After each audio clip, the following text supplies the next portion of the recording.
Ya, salam sejahtera tuan-tuan dan puan. Selamat datang ke saluran Huako. Ya, Huako Channel. Ya, ada berita gempar dari Pasir Gudang. Ya, sebelum saya teruskan berita yang gempar ini, sila subscribe ke Huako Channel dan sila buka loceng di sebelahnya supaya anda akan menerima notifikasi daripada YouTube apabila saya postkan video baru saya pada masa akan datang.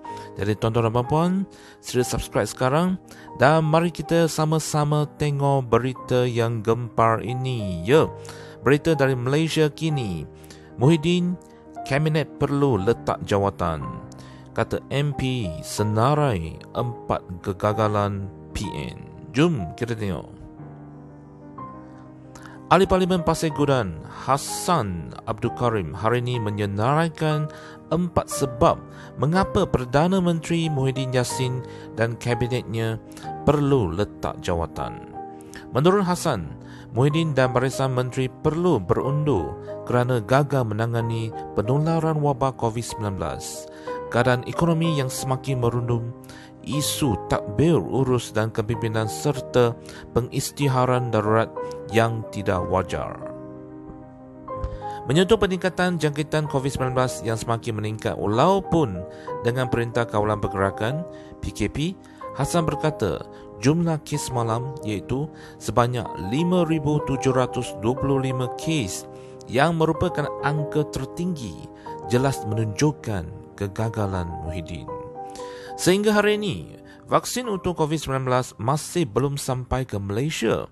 Kesimpulannya, PM Muhyiddin dan kabinet pimpinannya telah gagal menangani wabak COVID-19, katanya dalam kenyataan.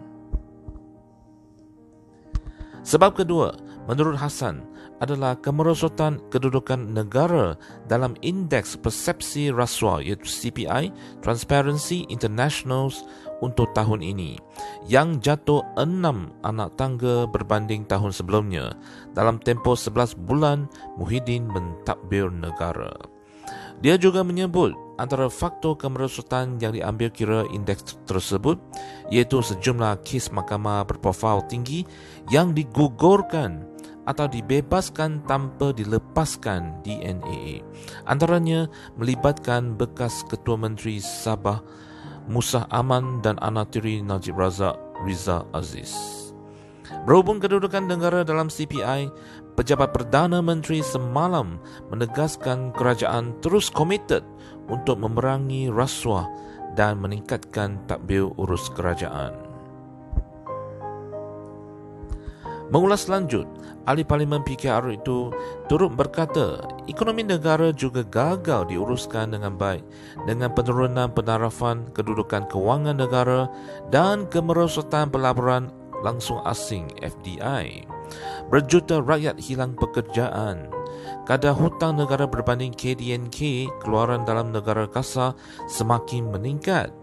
Kerajaan Muhyiddin gagal menghasilkan peluang pekerjaan baru kepada berjuta rakyat yang menganggur, katanya lagi.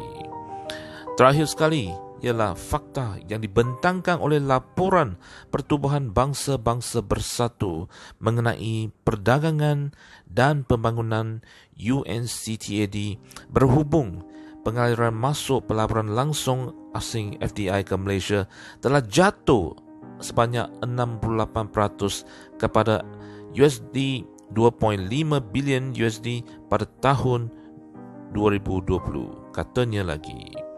Dia juga mendakwa kerajaan PN tidak dapat mandat rakyat dan menggunakan proklamasi darurat untuk menggantung parlimen agar dapat terus mengekalkan kuasa.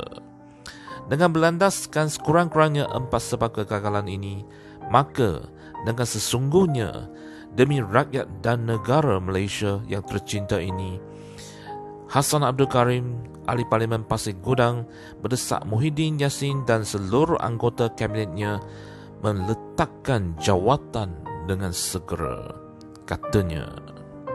Ya, tuan-tuan dan puan, sekian sajalah video kali ini dan kita akan mengikuti perkembangan semasa politik di negara kita pada video yang akan datang. Untuk ini, sila subscribe ke Huako Channel sekarang dan kita jumpa lagi. Sekian. Terima kasih. Jumpa lagi.